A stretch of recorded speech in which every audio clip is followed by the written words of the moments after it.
Wrestle Magic Pod, official sponsors of British Empire Wrestling. All right, everyone. Tonight's episode of Wrestle Magic, we are having another interview. Tonight, we have Miss Layla L, and I'm really excited for this because I remember growing up and watching you almost every Friday night on SmackDown and just thinking like, man, this is one of the core memories that really I go back to when watching somewhat of the Divas era of wrestling. So, Miss Layla, how are you doing? I'm great, thank you. Thank you so much. How are you doing? Not so bad. And it's a real honor to have you on the show.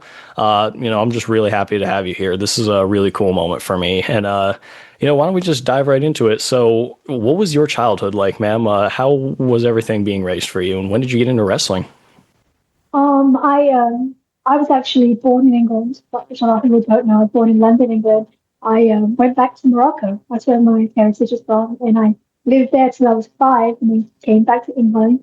And then I was raised till I was like 18 and I left and I came to the United States, Miami. I joined a cruise ship as a dancer. So I got to travel the world and I fell in love with America. I just fell in love with the States. I wanted to live here and so I did. And by living in Miami, I joined the Miami Heat Dancers. I auditioned for them. I made it. And because of auditioning for the Miami Heat, I was found on MySpace by WWE recruits looking for divas to enter the Diva search in 2006.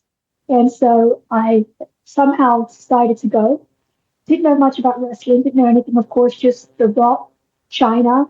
That was pretty much all I knew about wrestling. And I just decided to go for the audition, made it, still couldn't believe it. And then finally, when I won the Diva search, there you go, there's my life. It just started, and that's how my wrestling career started. Gosh, that's amazing. And, it's kind of funny for me because I'm American, but living in the UK. So it's funny for me just talking to really? Yes, ma'am. I'm currently, I'm currently about like 40-ish minutes from Cambridge. So. Oh, Cambridge. Okay. Yeah. Oh, okay. I did not know that. Okay. That's why you're the homesick angel. Okay. I get it. Do you like England? Yes, I've loved it. I've been here for almost 7 years now, and it's been a great ride. I have no real complaints about living life over here, but it is just funny that we're kind of swapped on that. I know. I do miss England. I miss it a lot. I love the States too, though, so it's just, it is what it is. Yeah, that's fair. I kind of feel the same way. And next thing I did want to ask you, growing up in, being born in England, you said you moved to Morocco pretty young. Is there any culture shocks that you faced when coming to the States, or? Coming to the States, I think there was, a huge culture shock for me because it's like, but like nothing that I think was too drastic. I think the first thing I noticed when I came, because it was a group of like English girls who became dancers for the Carnival Cruise Lines, and the first thing I think we've ever noticed was like, oh my God, look at the portions of your food. Like, what is this? And I remember the sandwiches. I was like, because, as everything's a little bit more smaller in the UK and stuff. So I think that was a really huge culture shock. It was like the size of the portions of the food and stuff like that. And just getting used to like different words and terminologies. But I don't know, it just kind of felt like home for me, even when I came back to the States, so it wasn't that much of a culture, shock.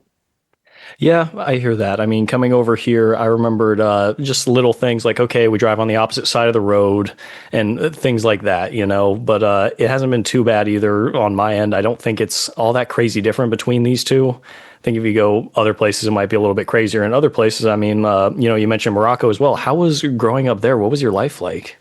Well, I was too young. I mean, to be honest with you, I was so dumb. I didn't really remember. I remember certain things about it, but like when I look at pictures or like if I speak to my family and stuff like that, then I'm like, oh my God. So for me, Arabic was actually my first language, which is crazy. Like, so, but I don't speak it fluent. That's the thing. I spoke, it was like baby talk, you know what I mean? But that was actually my first, language in the first place. So when I came back to England, now there was a culture shock, because I do remember that, because I wouldn't speak English in school, so I used to have special, like they used to bring me out and have like special reading class and stuff like that. I just didn't want to speak English, and then I think that was more of a culture shock for me. I still remember that. I was like 5. Then I think the transfer from England to the States. Okay. Okay, so Morocco, you were pretty young still, but you spoke Arabic in the beginning. Interesting. I had no idea about any of that. I knew that Yeah, you were born in England, and then I knew that eventually you ended up in Miami. I had no idea Morocco and all that was in between. But something yeah. else I'd like to ask about. So when did you get into dancing and everything? As you had mentioned, that was a big part of your life earlier on. Yeah, I watched. I remember the Michael Jackson Thriller. I don't know how old you are. Like, do you remember that? I think I was like 6 years old, and I still to this day I remember I was standing. I was on a table, and I just said movie premiere of Thriller. So I remember turning my head, and I just watched the whole like thing just like this, and then I was like, that was it. I wanted to dance. I just loved to dance, and so I started ballet classes. I think when I was like maybe 8, 9, something like that. And then I used to go to drama school sorry, drama club after school. Like I would do that and I would perform and stuff like that. So I feel like it was in me no matter what. It was just something that just drew my attention and I loved it and I just followed through with it. And a lot of people don't even know when I was in England, I was on TV like from the age of 12. Like I was on a show called Big Bird, it was on Channel 4. And then prior to that, I was on Artifacts for like 2 years. So I was in like high school. Well, no, like just high school. And I was on TV. Like I was like doing that, doing that. So I was always kind of in the mix. And I always wanted to be on TV and knew that I was going to be on TV no matter what. So it just, I feel like sometimes in life you're just destined to be something. Like I didn't pick it. It kind of just happened. So maybe that was just what I was supposed to do, you know? Uh, yeah, some things in life just find you, whether you want it to or not. It just kind of happens to you. That's really Yeah. cool, though. I've always kind of seen dance as like kind of a harder art form. Like I can't do it at all. But were you ever in any kind of competitive dance? Is what I was kind of wondering. I'm trying to think, was I? No, I don't think so. I'm not really that, like, I wasn't, like, I started a little bit too late. Like, I think most dancers who end up being really competitive, like, compete and stuff like that, they start normally around 3, 4 years old. But I didn't. I didn't start till I was way later. And to be honest with you, I'm not a technical dancer. Like, I'm not a strong technical dancer, but I just followed through with it and I knew that I would be able to do something in it. Like, I was never going to be anything, like, I was never going to be in a West Side Story, like a West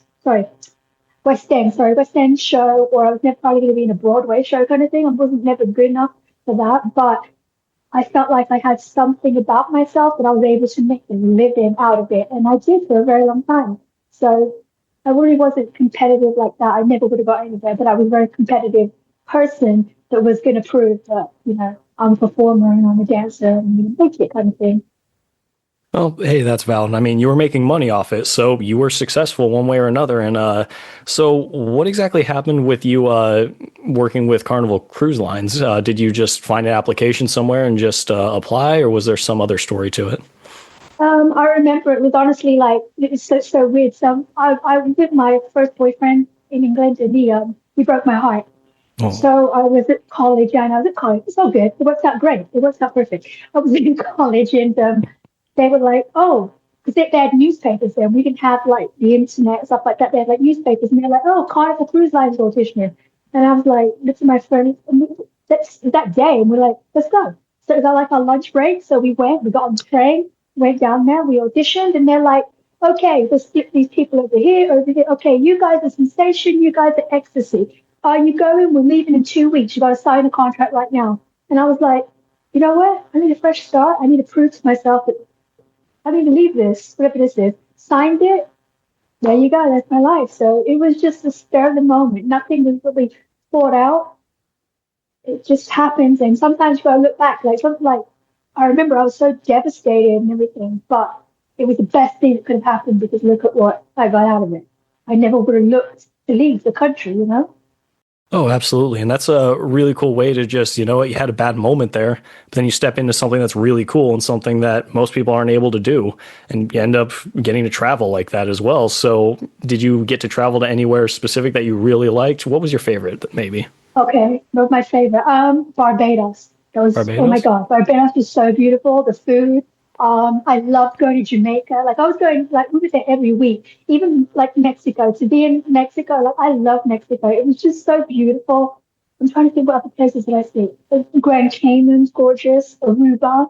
Like I got to see so much of the world that I never thought, that I would ever get to see. Because like the weather in England, I hated it.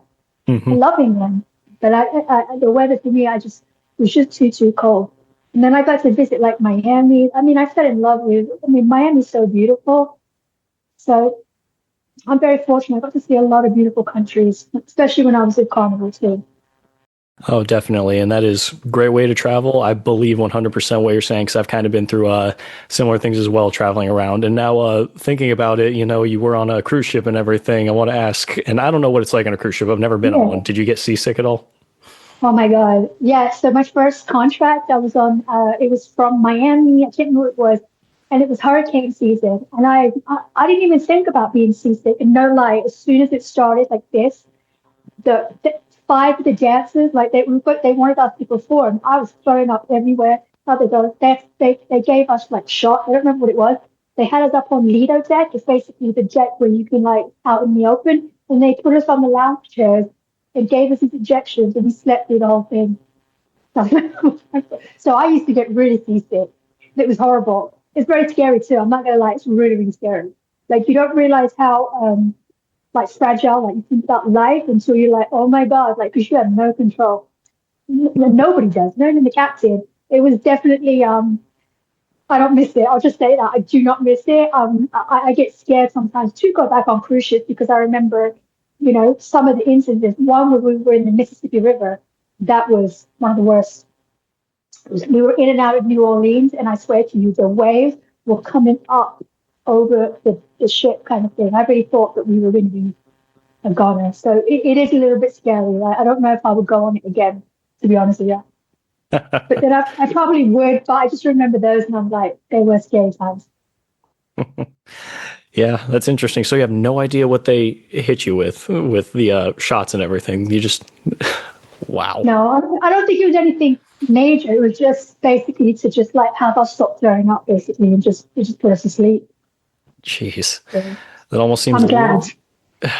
yeah, it seems almost a little inhumane. That's kind of nuts. I'm not going to lie to you. It wasn't anything like that. Sorry, I sound crazy. It wasn't anything like it was just basically whatever they gave us. It just you know helped us. I don't know, fall asleep. Four Yeah. hours later, we were in Miami, so I don't really remember what it was. Oh my God, you know. Yeah, that's fair. Maybe it was like I don't know, more potent Dramamine or something like that just to help you It out. might have been. It might have been. Yeah, I really don't know, but yeah. But that did happen. Yeah, that makes sense. So eventually your time with Carnival, I suppose, came to an end and you decided to work with the NBA and go with the Miami Heat. How was that experience? Amazing. Like it was. Even when I saw, I'm trying to think. I went to a Miami Heat game while I was still on Carnival, and I remember I sat at the milking section and I was watching these girls, and I was like, I want to do that. That's something I want to do. And then when I moved to Miami, I saw the audition came up and I went and was very fortunate. I got in my first try and I was there for 2 years and I was there when they won the championship, when they brought Shaq over. So it was a very like prestigious moment to be a Miami Heat dancer because it was always the Lakers girls. Everyone Hmm. wanted to be a Lakers girl. When I was in the Miami Heat, everybody wanted to be a Heat dancer. So it was a very, very like special moment, very special time. I loved it. I would do it again if I was younger.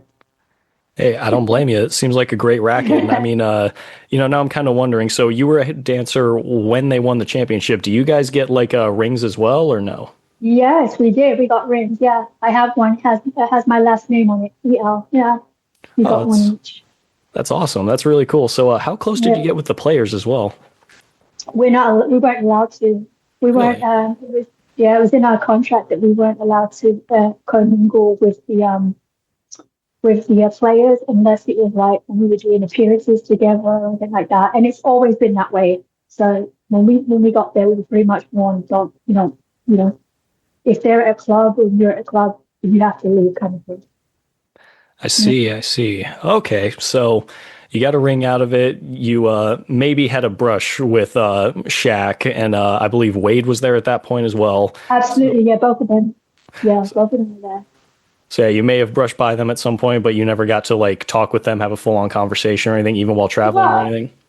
I did. I met. It was so funny. It's like a full circle. When I was in the Heat, so after I left the Heat, I was in WWE. Shaq, when I had the show in Miami, Shaq was there, and he came up. We had a conversation. He said, "Congratulations" and stuff like that. Well done. That's so great. The other Diva stuff like that. So yeah, we got to speak after that. It was, it was very nice. I was very surprised and humbled that he was like, saying well done to me, congratulating me for my career. So it was good. Oh, I definitely believe that. Shaq seems like one of the nicest guys ever, so I could see him.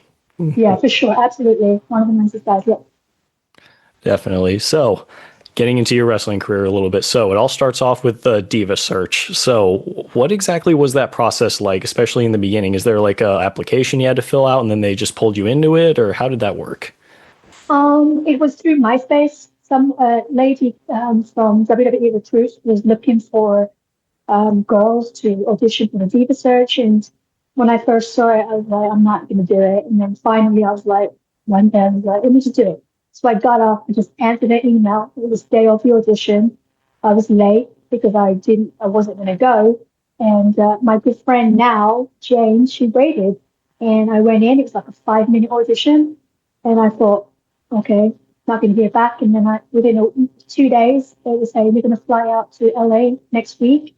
And we've got 1,000 girls coming in, and then they took that down all the way to like, I think 30 girls. And then the second day they cut down to the top 8, which I got to be a part of. And then that's when pretty much the competition started. I see. Now, that was a little bit before I had started watching and everything. So what was Diva Search like, especially for you? What was all going on during that?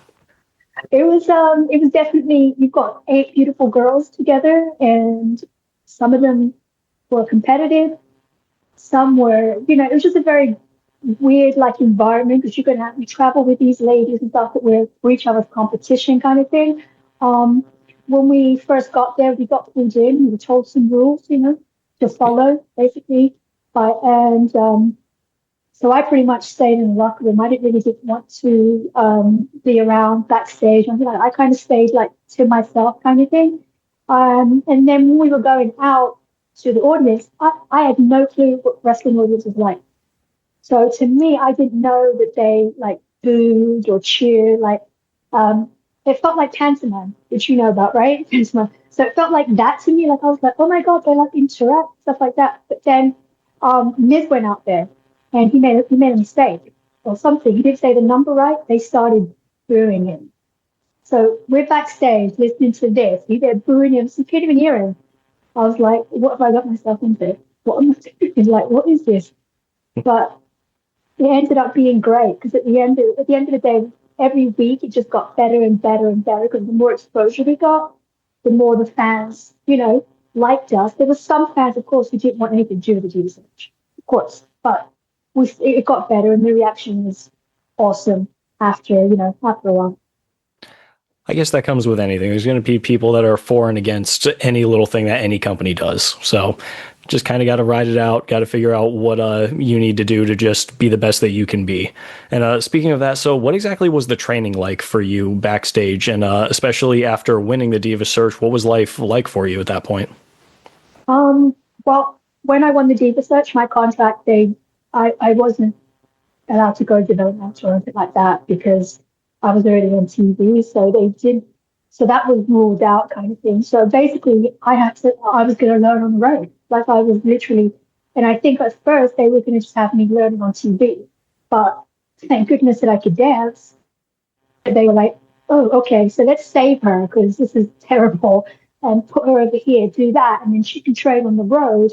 And then, maybe, because they didn't think I was going to be in the business long, I'm sure. And not only that, they don't really think that, they didn't want me to be a wrestler.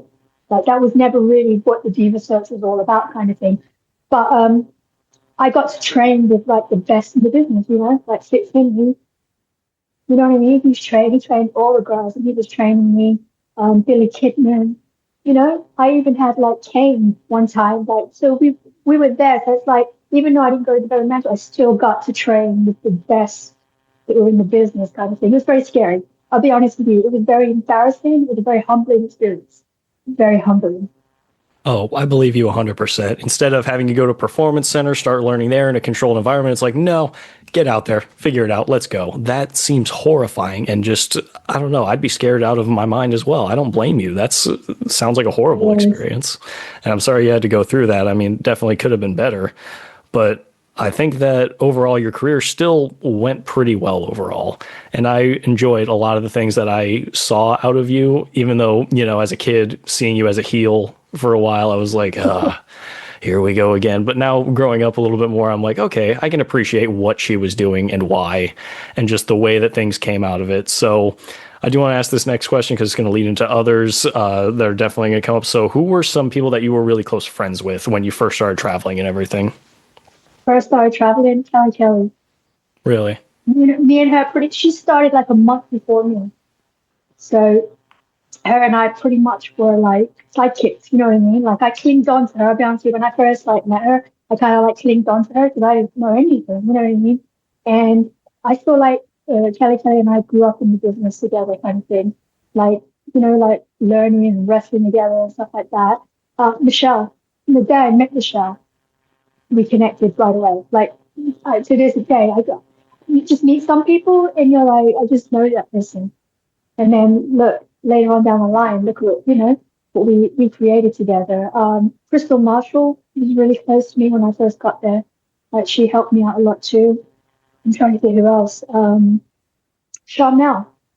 Because when I first got there, it was like Charmel was, you know, she was Queen Charmel, and it was Booker T, and she would look out for the girls and, you know, help us out. And I can't forget Ashley. Like I really have to say that Ashley, because, you know, she won the Diva Search the year before me, she actually took me under her wing, basically. She really did take me under her wing, and she gave me so much more than she really should have given me, I think. She was very sweet. She was very generous, and she gave as much advice to me as she could. And, you know, yeah. Did what she could to help you. And that's something that I think everybody needs to do for somebody at some point. And that's cool to hear that you were also close with Michelle McCool as well. So something that I was wanting to lead to as well. And I'm glad that you mentioned her name. So you were friends with her off screen as well. And that's something that I like to know about. So what was your guys' friendship like? Were you actually that sort of close, or was that, you know, more played up? No. We were close. Like, it's just that when I first got there, it's just that I wasn't on live events much about that. But Michelle and I would always talk and stuff like that. And of course, once LayCool, you know, started, and then of course then we were closer than ever. You know what I mean? Because that was my partner in crime. That was basically that's how I made my money, pretty much. You know what I mean? So no, we got more closer. But I always felt like I knew Michelle. That makes sense. I can't explain it. It's just we just connected from the get-go. Even when I worked in the ring with her, somebody a long time ago said, wow, you and Michelle have a really good chemistry together. You guys really work good together. So Definitely. And I feel like you guys had good chemistry no matter what. And especially as heels, you guys just fit together at the time really well. And I still remember as a kid watching when you were hiding the zigzagged belt as best you can from the camera before Teddy Long took the other one that was still solidified. And I remember just thinking, like, she's covering it kind of weird. I've never seen anybody hold a belt so much like that. Were you like afraid to drop it or anything like that, or what was going on? Oh my God. Yeah, absolutely. Because it was the one we were told it was basically one shot. I think we did it live.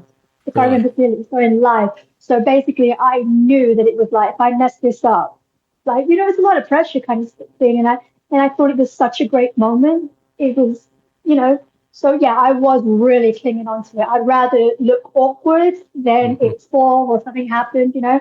And that actually was Batista's idea to split the title. Yeah, that was Batista's idea to split the title. Like we did our Forever Friends necklace. So yeah, for sure, I was totally grasping onto that. I wasn't going to mess that moment up. Yeah, I remember the co-title angle and just thinking, As much as I hate it, it makes sense. You know, looking back on it, it was good TV and it made the whole thing very well done that you guys were just that close. And then I remember when it came to, okay, no, it has to be unified. There's not two different champions. How did you feel about everything that was going on? Was it just all planned out from the get-go, or was that just like, okay, we got to do something with this? No, it was not planned out. None of it was from the get-go. Michelle and I getting together was completely just organic. They put me out there to just be a filler for Mickie James and Michelle. So they didn't touch each other till the pay-per-views. So basically, it was supposed to be, I think Alicia Fox was supposed to be with Michelle because Stephanie McMahon wanted to do a Mean Girl angle. So me and Michelle, it just started working all together. And then when I won the title, I wasn't actually supposed to be the one to win the title. It was going to be Vicky Guerrero. Interesting. But because I was the one that was on the road the whole time, I was doing the live events, that it made more sense to place it on me than anybody else. And I think Finley pushed for that. So that's how I got that title. And then what it was, when they wanted to put the title on me, it didn't really make sense because Michelle, why would she share it with me? You know what I mean? Yeah. It didn't make sense. So I felt like I felt like that it was a better fit if we make a storyline out of it. You know what I mean? And I'm so glad we did that. I'm so glad because I don't think any other way would have worked. I just don't see it working any other way. What, you know what I mean? Yeah, totally agree. Yeah. And I do want to ask as well, so what did having the title mean to you? For one, it's like, as much as I envisioned that I would do good and I would train hard and I would try to be a wrestler, I never thought that ever would put the title on me. Like even the day that Skip Finley comes up and he's like, you're winning the title tonight. And I was like, is he joking? Like, and the whole time, because he's such a jokester, I thought that they were going to say, stay down, Layla, or do you know what I mean? Or kick me out of the way, something like that. So until it happened, I didn't believe it. And then even when it did happen, I know people were like, what the heck? Like, everybody was just stunned. And it was in Beth Phoenix's hometown. Yeah. So nobody expected her to lose. And for me, it was crickets. I still remember it was like crickets in there. But it was like, I loved it. Like, I flipping loved it. There's no other way that I would have ever wanted to win the title. To be the most underestimated, to be the underdog. Because then I got to show, here we go. It was like the start of my career, basically. It was like the start of me being able to at least, like, show that WWE trusts me. And you know what? I'm going to make this work. So it was a very great moment in my life. I'll always remember that day. Totally agree. And I don't remember if it was that night or not specifically, but I want to say it was that night. I remember kind of you and Michelle kind of locking eyes for a minute and just the puppy dog eyes and everything about like, okay, you're not co-champions anymore. And it kind of looked almost like a friendship breaking up. I know it wasn't real or anything, but man, it almost felt like it. Did you think that, it was really going to pay off to that way? And did you think that was how it was supposed to really feel in the moment, or what was going through your head at that point? Well, I was still in shock, so I really wasn't there. But we did tease that. We knew that we wanted to tease that moment on TV. That because otherwise it just felt right. Because otherwise it was like, it'd be like, well, why did she? You know what I mean? Why would Michelle stand by me if I want it? We're friends, but we're not that close friends. So I liked it. We did tease it. We thought about like a lot of stuff that LayCool did. We really thought about it in detail. It wasn't just like it just happened. We really literally we were very meticulous about what we wanted, what kind of vibe, where to go. Because we also knew that we didn't have that much time, because we knew our time was always cut and stuff like that. So we were always very sure to, tease it and stuff like that. But I'm glad that we went that way, because otherwise I don't think there would have been a LayCool. Yeah, that makes sense. Yeah, for sure.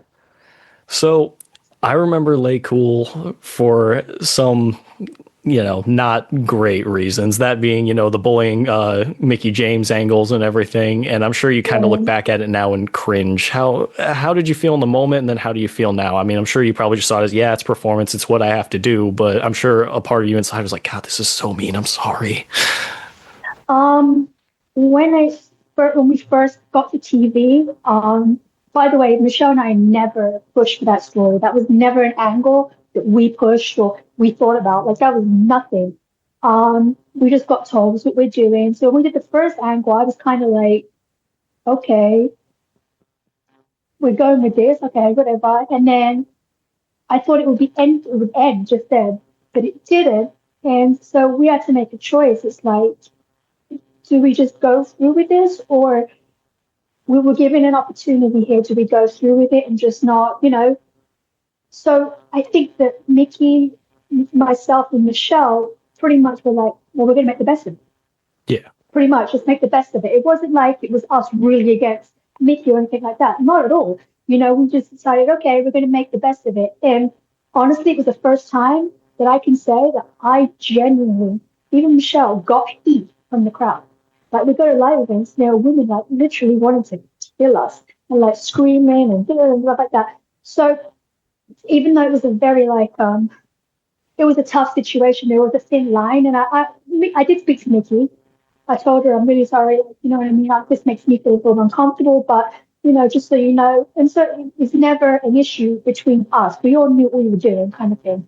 And in the way, yes, it's very controversial and stuff like that. Would I ever want to make fun of someone's weight? Absolutely not. Do you know what I mean? It's right. Not something. But she did win. She shut us up. You know what I mean? And Mickey was nowhere out of shape or heavy or anything. So basically, the angle was just it was a movie. It's like a show. You know what I mean? We were mean girls. And she beat us. She shut us down. So she won. It wasn't like we ended up winning. You know what I mean? It was horrible. I think back at it. I hate it. But it was just the storyline, and we went with it. We were sacked in. Of course. I mean, you guys were just being heels. I mean that in no way as like, you were being rude. No, you were doing your job. And that's kind of what I mean by that. And I remember as a kid, that was like one of the first times I really felt like, man, I am getting so annoyed with just this female wrestler. Like, somebody gave me a reason to give you heat. And you really did that very well. And I still remember, I believe you were in like an inflatable suit at some point, dressed as like a pig or something, making fun of her. And I'm just like, God, I even feel bad for her now. And I'm not even like a huge fan, but holy crap, this is just too far. And, looking at it now, thinking about, whoever wrote the storyline and everything, it still feels too far and controversial for the time. And, I'm sure looking back, you're still like kind of cringing looking at it, and of course it's going to be uncomfortable. Of course. But like I said, it was my job, you know what I mean? And I had to do what I had to do. And we're all actors at the end of the day. We're all actors. It's not like it was real kind of thing. But yeah, I did my job. That's all I gotta say. Agreed. You did your job and you did it very well. I mean, for a while, I even hated you. And, as a kid, you get into the kayfabe. Fine. A lot of people hated me. I get a lot of people tell me that all the time. They truly hated me. I'm like, wow, I'm actually a really nice person, but I get it. So that was my job. I did my job. I did a good thing. And you're supposed to hate me. So. Exactly. You made it happen, and that's just part of it. But moving on from there, we don't have to keep talking about hating you, because I promise I don't now. I don't harbor anything against you. You did your angle well, and that you did exactly what you needed to do.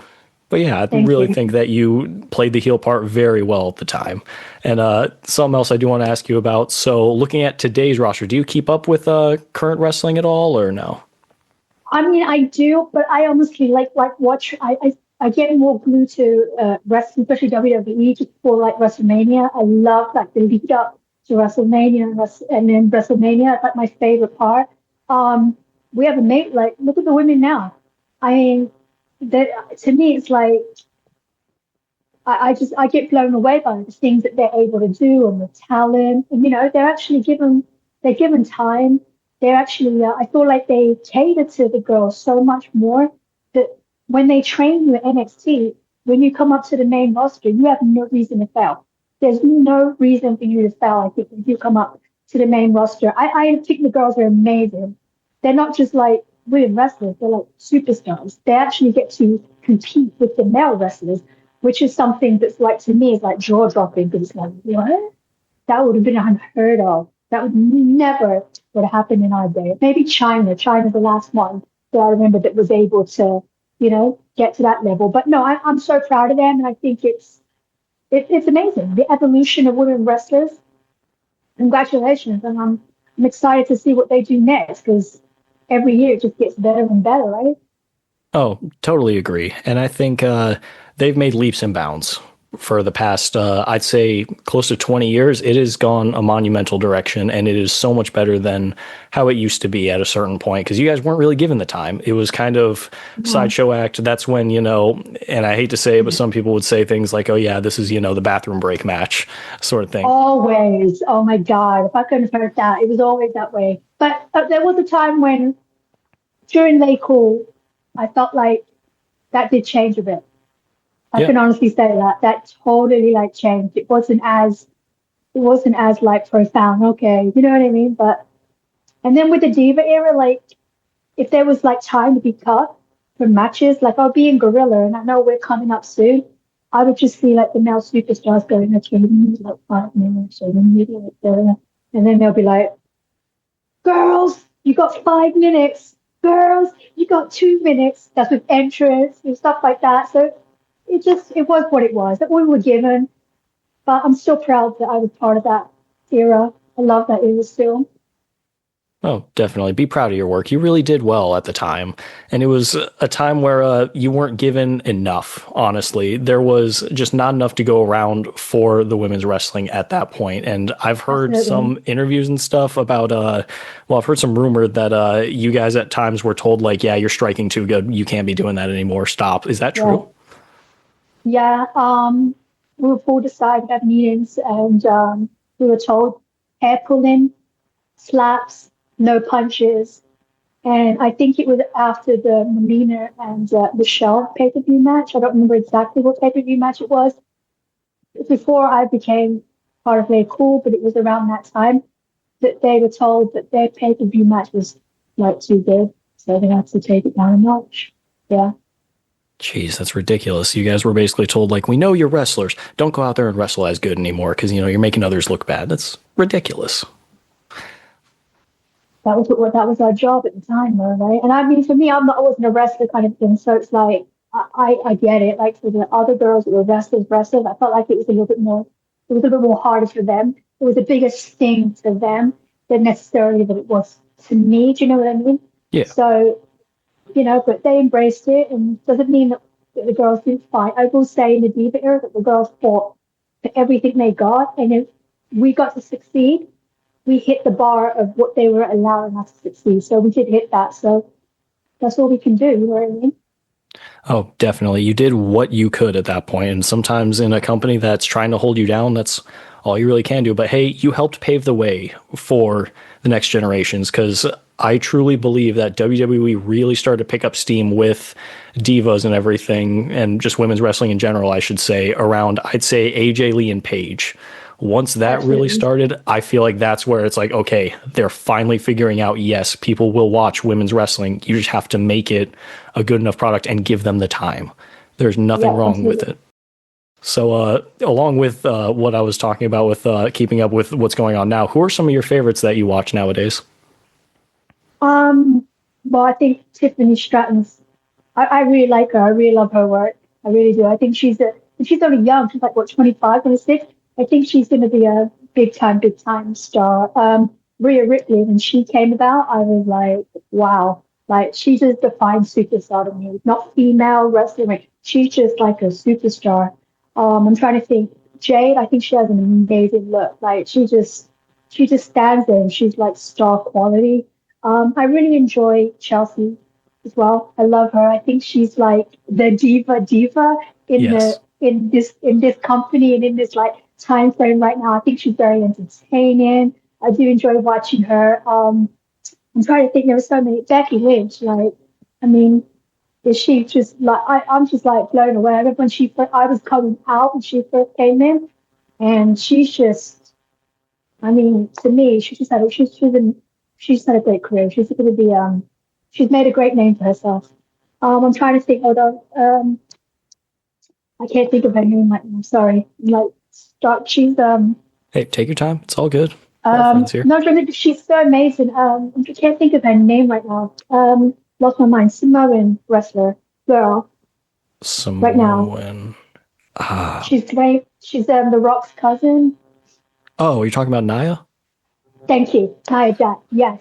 To me, I feel like, man, like to me, I think she's money. I really do. I think she's money. I really do. I think that she stands out to me in the roster for sure.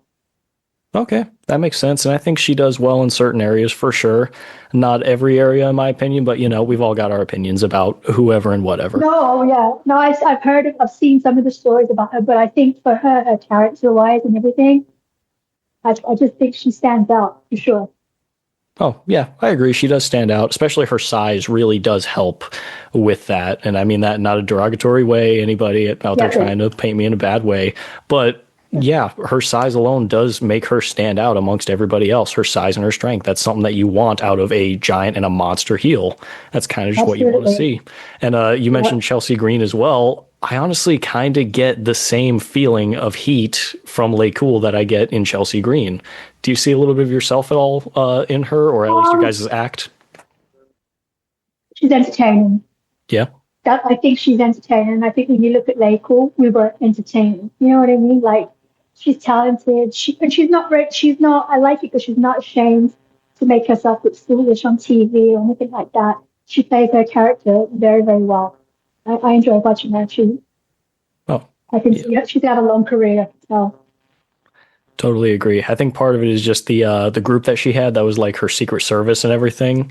It almost kind of feels like just the cattiness and the mean girl sort of thing. Do you think that it all kind of fits with it? Oh, absolutely. Absolutely. If LayCool had to come back, yeah, that's who we'd be against probably. Really? Okay. That's something I actually was going to ask next was if you guys could come back for one more match, whether it's just LayCool or just Layla, either way, who would you want to go against? I think that Chelsea Green in the Secret Service, I think would be entertaining. I mean, like what? Yeah, it would be more money. I think more entertaining for sure. Makes sense for sure. And what about like a all-time sort of thing? Like we can even go past Hall of Famers. If you could have a match with just anybody that you could choose from, who would you want to go against? Like right now? Like at my age? In your prime, you're somehow back in time and you're able to go against anybody in their prime sort of thing. Oh my God. I don't think I was good. I don't think I'm that good. I wouldn't be good enough to. Yeah, I don't know. I don't think I'm good enough to be on that level. So I don't know. Yeah, I don't. It sounds crazy now. I think I always visualize it at my age kind of thing now. So it's always like, yeah. Okay. Well, that's fair. Maybe you just don't really see it as much. So I know that we've kind of talked about what you guys were lacking back then. Is there anything that you would want to see that's in the current day WWE that you'd like to see for the women's division? No, I feel like they have everything. They have it better than than what the Divas ever had. I feel like that they need to use more of the roster. That's what I think. I don't think they don't use every female on the roster kind of thing. I think they need to use the female rosters more. They don't use everybody kind of thing. And I think the storylines. I think they could have a bit more storylines. Some of the girls, because some girls have storylines, and other girls I feel like just have matches every other week or something. But that's an argument we could have when I was there too. It's the same thing. Yeah, I agree with that. I mean, some of them, it feels like they're almost like just a filler for when they need somebody. Pretty much. You said it right. There you go. Yeah. And yeah, it's not like they're jobbers at this point, especially some of them are like former world champions and stuff. It's like they just kind of show up when they're needed. And I find that kind of annoying, but it is what it is. We can't necessarily change the business all at once here unless we open up our own company and try to take over. But I kind of doubt that's going to happen. But a funny little fact about when I was younger, I thought that you were Latina for some reason for the longest time. I think it was just the dark hair and like the skin tone and everything. Did you get that a lot or at all ever? I think what it was, yeah, I do get that a lot, but I think it was that I came out of Miami, so it was like the Miami singing, and I was, the dark hair, the dark skin, stuff like that. Yeah, I think a lot of people did think I was a Latina, yeah. Like even Vince didn't even know I was British until I've been with the company for like a year. So I just kind of went with it. You know what I mean? There was no point trying to be like, hey, I just went along with it, Well, hey, if it works, it works. So, did you ever like have a meeting with him eventually? Just come out with the accent? He's like, wait a minute.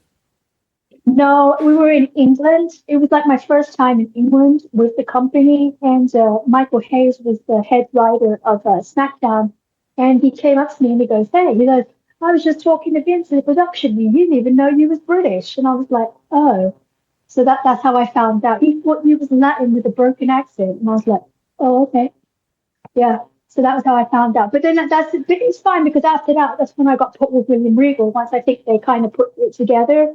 And then eventually they put me with Regal. So, yeah. Okay, that makes sense. I mean, it is what it is. Not the best way for that situation to go, but at least he learned his lesson eventually. But it's not his fault. It's not like he had conversations with me or anything like that, or I publicly like said, hey, so much, you know what I mean? I didn't like publicly say, hey, I'm from England, you know what I mean? So, and I didn't talk to Vince like then, especially not at the beginning. So he wouldn't have known. Yeah, that's fair. That makes sense. So you said that you eventually did get to come over and perform in front of England. How was it coming over and performing in front of your birthplace and a little bit of your home? It was very special, very special. A lot of people didn't know, like I said, that I was British for a long time. It was after that when I got with William Regal, when I was with him as a partner, then they started knowing. So at home, they would like, because I didn't wrestle like when I was with Regal, they would like heckle me and stuff like that and say things. And it was just nice to have like that British banter with them kind of thing. So, but yeah, to perform in front of London, I got to perform in front of like my brother and my sister and stuff. So it was yeah, it was nice. It was very nice. It's awesome. Glad that you had to have, or you got to have that big moment in front of your family and in front of your home crowd, even though some of them probably had no idea that you were British as well at the time, which I know. As goofy as it is, Oh, wow. or as goofy as it sounds at that point. So something that I like to try to ask almost every guest that we have on the show, if you could go back in time to the very beginning of your career, maybe you're like just stepping on to be part of the Diva search and give yourself any piece of advice, what would you tell yourself? Well, um, I would tell myself, get a mentor in the business, sure. Because you need somebody basically who knows the business and the director and stuff like that. I would say, I think I kind of followed all the rules that I would like to follow. Like, I stayed humble, I studied the craft, and I kept my mouth shut as much as possible. Yeah, that's valid. I mean, you did exactly what you had to do. You didn't go out there with any sort of complaint, and I respect you for it. You did your job at that point. Who can say anything else? And all right, so I already asked you about if you could have a dream match with almost anybody. But so who are some of your favorites in the business overall that you can think of? Just anybody that you really looked up to, even after the fact, just like, oh yeah, this person, they really did shine and I had no idea, sort of thing. This is after I was wrestling or before I started wrestling? I mean, given your experience now and knowing everything that you know now, who would you say is like your favorite or your greatest of all time that you would look at? Honestly, Melina. I was with Melina. When I look back at her and like sometimes she's on verse, I'm like, wow, she's actually very phenomenal. She really was. Michelle's career, she had a great career. Maurice too. Try to think, even Candice Michelle, Kelly, like if you look like from where they started to where they came up. Even Paige, when Paige started, AJ, look what AJ was able to accomplish.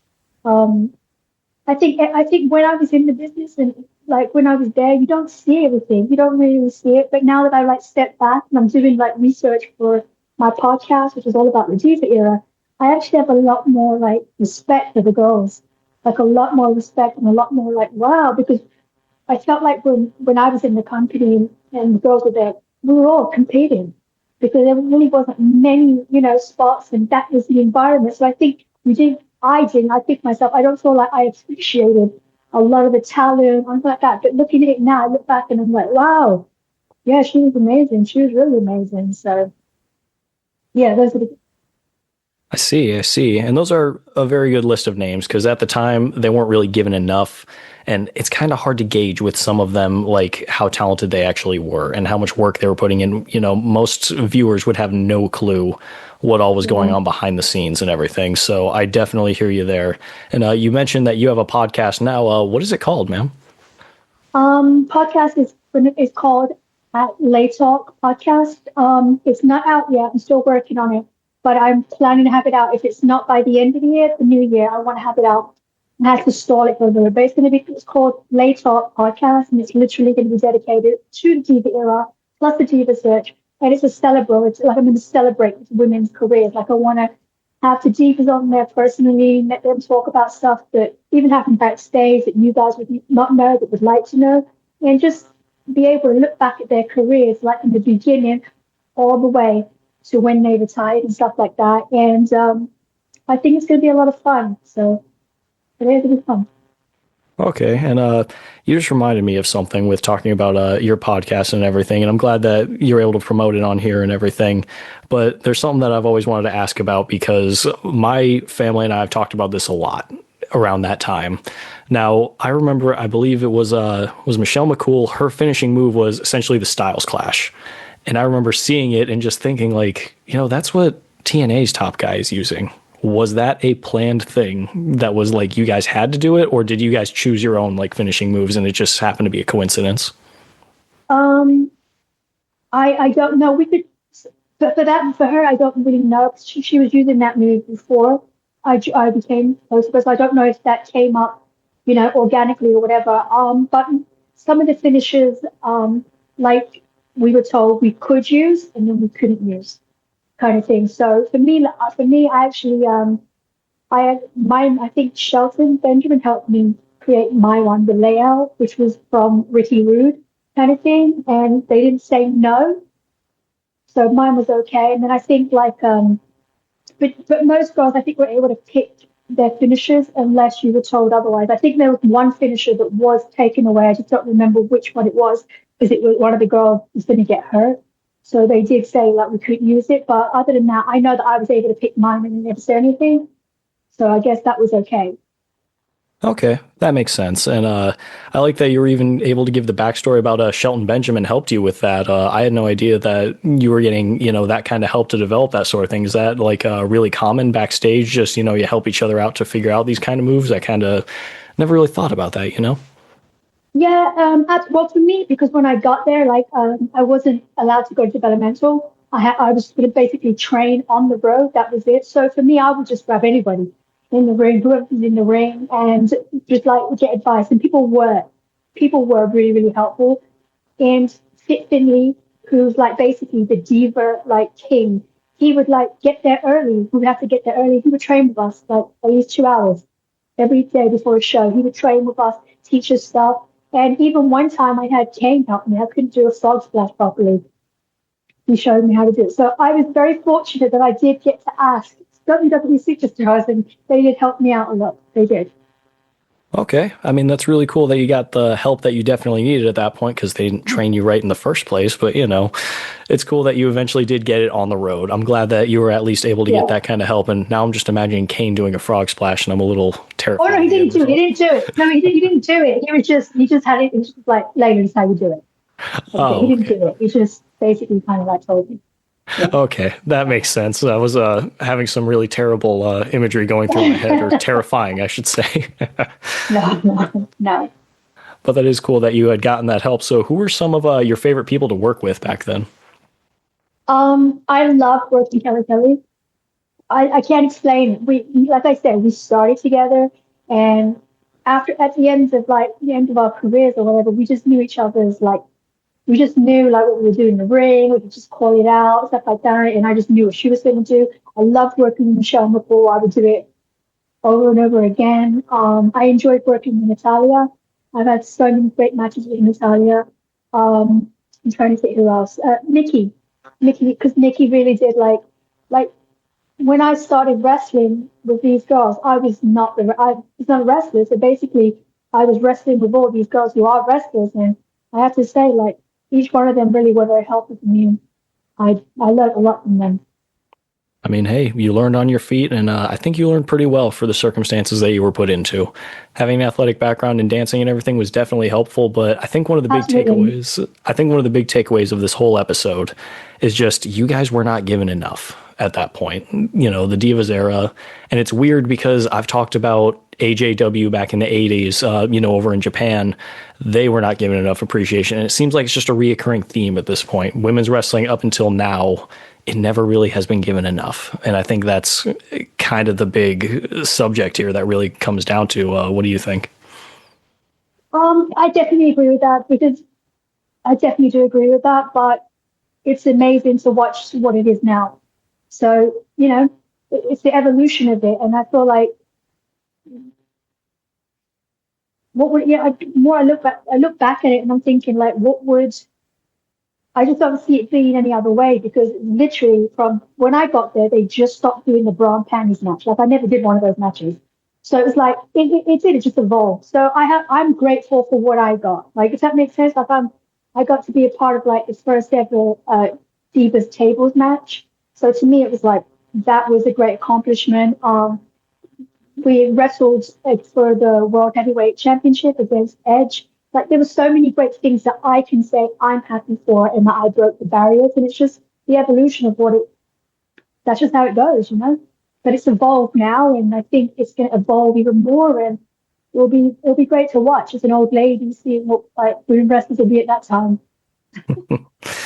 Most definitely. I'm excited to see what the future holds for this. And, watching through, some of what WWE is doing, even some of AEW, Stardom, New Japan, everybody is kind of putting out a little bit more of women's wrestling that's only getting better and better. Even, I believe CMLL and Stardom actually just struck a deal together. So you're going to see a lot more of their wrestling as well. And I'm really just excited for everything that's going on with the business. I'm happy to see where women's wrestling has come. Wrestle Magic. So, do you have any recommendations for the audience? So, it can be movie, TV show, video game, cat breed, dog breed, cactus variant, plants, seeds that you really like. I don't care. Something that you really love that you think the audience should try.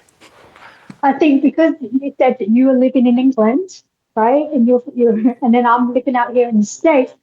I feel like everybody should go out there and try Cadbury chocolate. Everyone in the States, please go out there and try Cadbury's chocolate, because I think it's all my friends that I've told this to. Can you agree? Do you like Cadbury? Oh, I do like Cadbury for sure. So I think, is it just for the States, right? Yeah. So I think for that would be my advice. You go try Cadbury chocolate.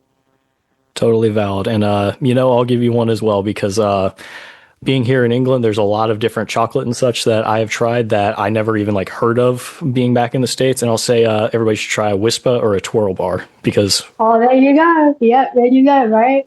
Oh, absolutely. Definitely. Roses. I really like both. I don't know. I really like dark chocolate more than anything, but those two... Really? Oh, yeah. Those two I'll just reach for anyways. It hits different. And, it's around the Halloween season as we're recording this. So, parents, make sure you check your guys' candy. Or your kids' candy, I should say. Yes. For sure. But yeah, so before we sign off, ma'am, how can the fans reach you? And you already told us about the podcast that you're doing and everything. What was the name of it again? Lay Talk Podcast. I can reach on X, which is MSLAYEL. That's Miss Layel. And then also Instagram, it's LayLayEL. So that's LayLayEL, and then at Lay Talk Podcast. And I love interacting with the fans. I will be doing appearances this year and next year. So please just check my social media, and hopefully I'll be coming to a state near you, and we'll get to meet each other and come say hi. Absolutely. You guys definitely got to come up, meet Miss Layla L. She seems like one of the nicest people that we've had on the show, and just real genuine person as well. I really liked this whole interview. And with that, we're coming to the end of the episode. You guys know how I end it every time. Do something nice for somebody out there. You never know who needs it. You guys can always reach me or on Twitter, X, whatever you want to call it, at Maintenance Mav. And with that, in the words of my old friend Memphis Mark, we're out.